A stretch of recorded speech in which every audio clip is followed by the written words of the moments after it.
আসসালামু আলাইকুম সবাইকে। আমি ইমরান হোসেন আছি তোমাদের সাথে অ্যাটমিক্স একাডেমির পক্ষ থেকে। তো আজকে আমরা আলোচনা করব হচ্ছে তোমার এসএসসি কেমিস্ট্রির যে চ্যাপ্টার 3টা আছে পদার্থের গঠন, এর রাদারফোর্ডের পরমাণু মডেল নিয়ে রাদারফোর্ডের পরমাণু মডেলটা নিয়ে আলোচনা করব।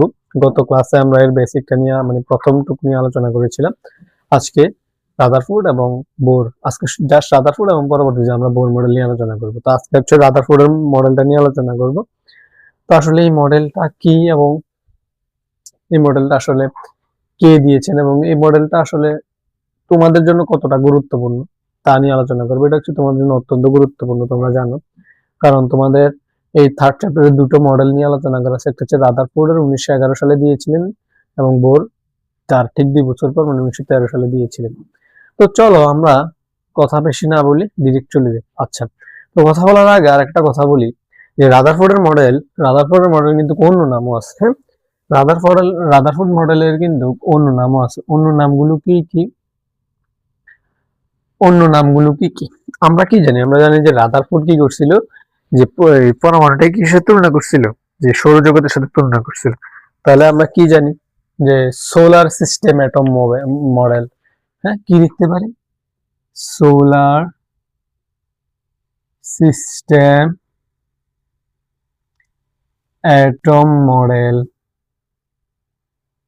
হ্যাঁ, অথবা সৌর মডেল, যে হ্যাঁ আবার সৌর মডেল বলা যায়, মানে আছে এরকম, মানে আরো 2 থেকে 3টা নাম আছে, তো সৌর মডেলে বলা যায়। তো আচ্ছা, তাহলে এখন দেখি যে রাদারফোর্ডের মডেল গুলো কি কি। হ্যাঁ, যে 3টা প্রস্তাবনা ছিল এবং 5টা প্রস্তাবনা এবং 5টা সীমাবদ্ধ ছিল। তো চলো আমরা মডেলটা নিয়ে আলোচনা করি। এই রাদারফোর্ড মডেলে কিন্তু সর্বপ্রথম নিউক্লিয়াস এবং তার কক্ষপথ সম্পর্কে, ইলেকট্রনের কক্ষপথ সম্পর্কে কি প্রথম ধারণা পাওয়া যায়। ধারণা পাওয়া যায়। আচ্ছা ঠিক আছে, তো চলো আমরা কথা না বাড়িয়ে শুরু করি। তো পরমাণু, তো ফার্স্টে পরমাণু কি? পরমাণু হচ্ছে একটি অতি ক্ষুদ্র কণিকা যার দুটো পার্ট আছে। যার কি আছে? দুটো পার্ট আছে। একটা হচ্ছে কি? একটা হচ্ছে তোমার কেন্দ্র, যেটার মধ্যে আমাদের নিউক্লিয়াস থাকে, ধনাত্মক চার্জ বিশিষ্ট। একটা হচ্ছে কেন্দ্র আর একটা হচ্ছে কক্ষপথ। তাহলে একটা হচ্ছে কেন্দ্র, আরেকটা হচ্ছে কি? কক্ষপথ। একটা হচ্ছে কেন্দ্র আর একটা হচ্ছে কক্ষপথ।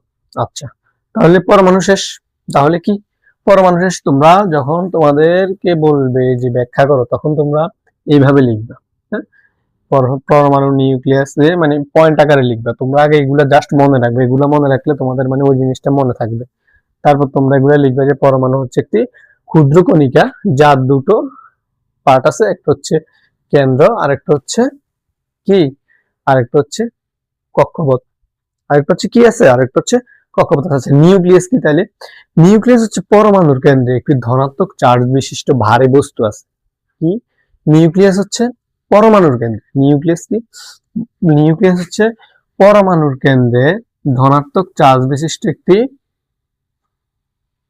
ভারী বস্তু আছে, যার নাম হচ্ছে কি? যার নাম হচ্ছে নিউক্লিয়াস।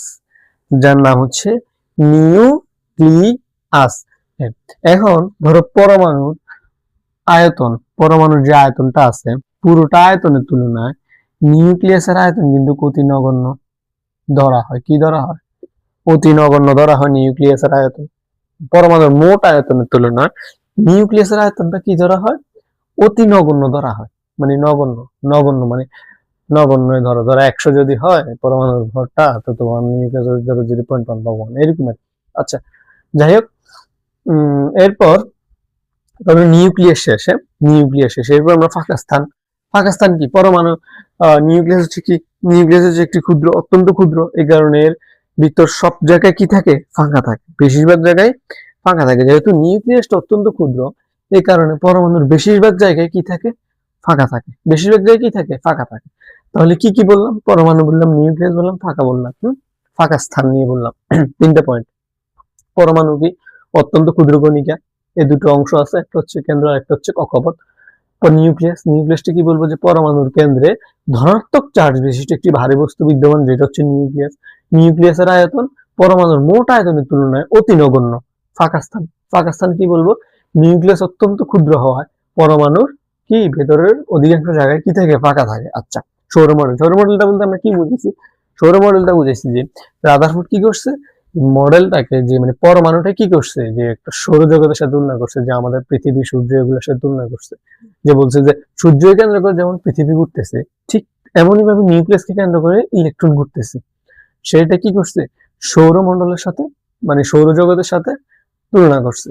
এই কারণে আমি এটাকে বলছি সৌর মডেল। তোমরা এটাকে মাথায় রাখবা, যে মানে জাস্ট এগুলো 5টা মাথায় রাখবা, যে কখন কোনটা লিখবা, হ্যাঁ, কখন সিরিয়ালে লিখবা, কখন কোনটা লিখবা। আচ্ছা, সৌর মডেল তার মানে তোমরা বুঝতে পারছো যে উনি কি করছে, সৌরজগতের সাথে তুলনা করছে নিউক্লিয়াসকে, মানে সূর্যকে কেন্দ্র করে যেমন পুরো পৃথিবী, মঙ্গল গ্রহ, অনেক গ্রহ আছে এগুলো ঘুরতেছে, ঠিক তেমনি নিউক্লিয়াসকে কেন্দ্র করে কি করতেছে, ইলেকট্রন ঘুরতেছে। আচ্ছা, এরপর হচ্ছে তোমার কেন্দ্রমুখী ও কেন্দ্রবিমুখী বল। কেন্দ্রমুখী ও কেন্দ্র বিমুখী বল। কেন্দ্রমুখী বলটা কি? কেন্দ্রমুখী বলটা হচ্ছে ধরো একটা ইলেকট্রন ঘুরতেছে, হ্যাঁ, আমরা যদি ম্যাক্সওয়েলের তত্ত্বানুসারে আসি যে একটা ইলেকট্রন ঘুরতেছে ঘুরতেছে ঘুরতেছে। আচ্ছা, ম্যাক্সওয়েলের তত্ত্বটা আমরা পরে আসি, সীমাবদ্ধতায় আসবো। এখন জাস্ট আমি তোমাদের কেন্দ্রমুখী ও কেন্দ্র বিমুখী বলটা নিয়ে একটু আলোচনা করি। একটি ইলেকট্রন কেন্দ্রের দিকে যে আকর্ষণ, ধরো তুমি ঘুরতেছো ঘুরতেছো ঘুরতেছো, তুমি কিন্তু মধ্যখানে মানে কেন্দ্রের দিকে আসার জন্য একটা বল এদিকে ক্রিয়েট হয়, হ্যাঁ। এই যে কেন্দ্রমুখী বলটা ক্রিয়েট হয়েছে, কেন্দ্রের দিকে আসার যে প্রবণতা, সেটা হচ্ছে মূলত কেন্দ্রমুখী বল। কেন্দ্রবিমুখী বল কি? কেন্দ্রবিমুখী বল হচ্ছে অভিকর্ষ বলের প্রভাবে যদি তুমি বাইরে চলে, ধরো আমি তোমাদেরকে বুঝাই, ধরো তুমি ঘুরতেছো, হ্যাঁ, হ্যাঁ, এটা তুমি ঘুরতেছো, তুমি এভাবে ঘুরতেছো ঘুরতেছো ঘুরতেছো, এই যে তুমি ঘুরতেছো, তুমি কিন্তু কেন্দ্রের প্রতি একটু আকর্ষণ ফিল করতেছো, হ্যাঁ, এটাই হচ্ছে তোমার কি, এটা হচ্ছে তোমার কি কেন্দ্রমুখী বল। কিন্তু তুমি যখন এই যে ঘুরার সময় কিন্তু তুমি একটু কি বাইরের দিকে বল বল ক্রিয়েট হয়, তোমার বাইরের দিকে চলে যাওয়ার একটা প্রবণতা তৈরি হয় বাইরের দিকে, হ্যাঁ, যখন তুমি ঘুরো ঠিক তখন বাইরের দিকে যাওয়ার একটা বল ক্রিয়েট হয়। এই যে এটা ক্রিয়েট হলো, এটা হচ্ছে কেন্দ্র বিমুখী বল। কেন্দ্র বিমুখী বল, কেন্দ্র বিমুখী বল। এটাকে কিভাবে ব্যাখ্যা করে? অভিকর্ষ বলের প্রভাবে যদি তুমি বাইরের দিকে বল সৃষ্টি হয়, তাহলে সেটা কি, সেটা হচ্ছে তোমার কেন্দ্র বিমুখী বল। আর কেন্দ্রের দিকে যে আকর্ষণ, ইলেকট্রনের কেন্দ্রের দিকে যে আকর্ষণ, সেটা হচ্ছে তোমার মূলত কেন্দ্রমুখী বল। তাহলে কেন্দ্রমুখী এবং কেন্দ্র বিমুখী নিয়ে আর কোনো সমস্যা থাকার কথা না। আশা করি তোমাদেরকে আমি বুঝাইতে পারছি। এখন আসো সীমাবদ্ধতা নিয়ে কিছু কথা বলি। তার সীমাবদ্ধতা 5টা, সীমাবদ্ধতা গুলো লিখি। সীমাবদ্ধতা কয়টা? সীমাবদ্ধতা 5টা। ফার্স্ট কি? চার্জযুক্ত ও চার্জহীন। এখন চার্জযুক্ত চার্জহীন মানে কি? আমাদের যে পরমাণু হচ্ছে চার্জযুক্ত, নিউক্লিয়াস হচ্ছে পজিটিভ চার্জযুক্ত, ইলেকট্রন হচ্ছে নেগেটিভ চার্জযুক্ত।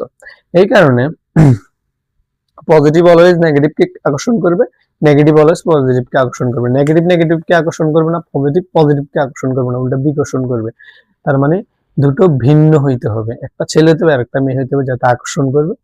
কিন্তু ছেলে ছেলে হবে না বিকর্ষণ করবে, মেয়ে মেয়ে হবে না বিকর্ষণ করবে, জাস্ট বোঝার জন্য বললাম। আচ্ছা, তাহলে চার্জযুক্ত ও চার্জহীন। চার্জযুক্ত চার্জহীন বলতে কি বোঝানো হয়েছে? যে আমাদের সৌরজগৎ কিন্তু চার্জহীন, সৌরজগৎ কিন্তু চার্জহীন, কিন্তু আমাদের পরমাণু কিন্তু চার্জযুক্ত। তো চার্জহীন এবং চার্জযুক্তের সাথে তুলনাটা হয়নি, এই জন্য এটা হচ্ছে তার বড় একটা সীমাবদ্ধতা রাদারফোর্ড মডেলের। আচ্ছা, এরপরে যেটা, সেটা হচ্ছে ম্যাক্সওয়েলের তত্ত্ব। ম্যাক্সওয়েলের তত্ত্বটা কি ছিল? ম্যাক্সওয়েলের তত্ত্বটা ছিল হচ্ছে তোমাদের, যে উনি বলছিল যে ইলেকট্রন যখন শক্তি বিকিরণ করে, যখন সে তার কক্ষপথে ঘুরে একটা ইলেকট্রন, তখন কিন্তু সে কি করে, তার শক্তি বিকিরণ করে। এই যে শক্তি বিকিরণ করে, তিনি বলছিলেন শক্তি বিকিরণ করতে করতে একটা সময় এই যে ইলেকট্রনটা সেটা নিউক্লিয়াসে পতিত হবে। আসলে কি বাস্তবে সেটা সম্ভব? আসলে প্রকৃতিতে সেটা হয় না। যদি এটাই হতো তাহলে তো পরমাণু বলতে কিছু থাকতো না। যদি তোমার ধরো ইলেকট্রন গুলা বিকিরণ হইতে হইতে শক্তি নির্গত করতেছে, শক্তি নির্গত করতে করতে এটা নিউক্লিয়াসে পতিত হয়ে গেছে, তাহলে এই পরমাণুটা থাকবে আর এখানে মানে কিছু হইলো এটা তো, এই যে এটা হবে না, এটা কি হবে না, এটা হচ্ছে তার ম্যাক্সওয়েলের তত্ত্ব অনুসারে এটা হচ্ছে তার কি সবচেয়ে বড় সবচেয়ে বড় সীমাবদ্ধতা। আচ্ছা, এরপরে আসো হাইড্রোজেন বর্ণালী। হাইড্রোজেন বর্ণালীটা কি? হাইড্রোজেন বর্ণালীটা হচ্ছে তোমার যখন আমাদের ইলেকট্রন এক কক্ষপথ থেকে অন্য কক্ষপথে যায়, তখন তার কিছু বর্ণালী সৃষ্টি হয়। বর্ণালী সৃষ্টি হয়।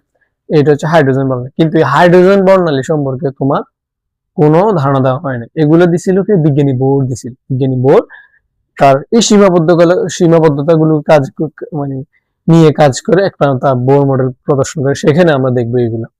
আচ্ছা, এরপর হচ্ছে আকার আকৃতি। সেই ইলেকট্রনের আকার ও আকৃতি সম্পর্কে কোনো ধারণা দিতে পারে নাই। আকার ও আকৃতি সম্পর্কে সে কোনো কি দিতে পারে নাই, ধারণা দিতে পারে নাই।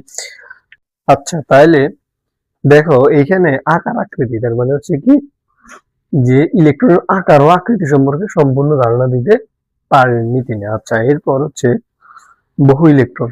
কি বহু ইলেকট্রন? বহু ইলেকট্রন মানে কি, ধরো একাধিক ইলেকট্রন কিভাবে নিউক্লিয়াসের চারিদিকে পরিক্রমণ করবে তার তিনি বলতে পারেন, বিশ্লেষণ দিতে পারেন। তাহলে আমরা সীমাবদ্ধ কয়টা পেলাম? 5টা সীমাবদ্ধ পেলাম। এক নম্বর যে চার্জযুক্ত চার্জিং, দ্বিতীয়ত হচ্ছে তোমার ম্যাক্সওয়েলের তত্ত্ব, হাইড্রোজেন বর্ণালী, আকার আকৃতি, এবং হচ্ছে তোমার কি বহু ইলেকট্রন কিভাবে নিউক্লিয়াসের চারিদিকে পরিভ্রমণ করবে তাই মডেলে কি দেওয়া হয়নি, ধারণা দেওয়া হয়নি। তো আশা করি তোমরা রাদারফোর্ডের পরমাণু মডেলটা বুঝতে পারছো কিভাবে এগুলা পড়তে হবে। তো সবাই ভালো থাকবা, সুস্থ থাকবা। আল্লাহ হাফেজ সবাইকে।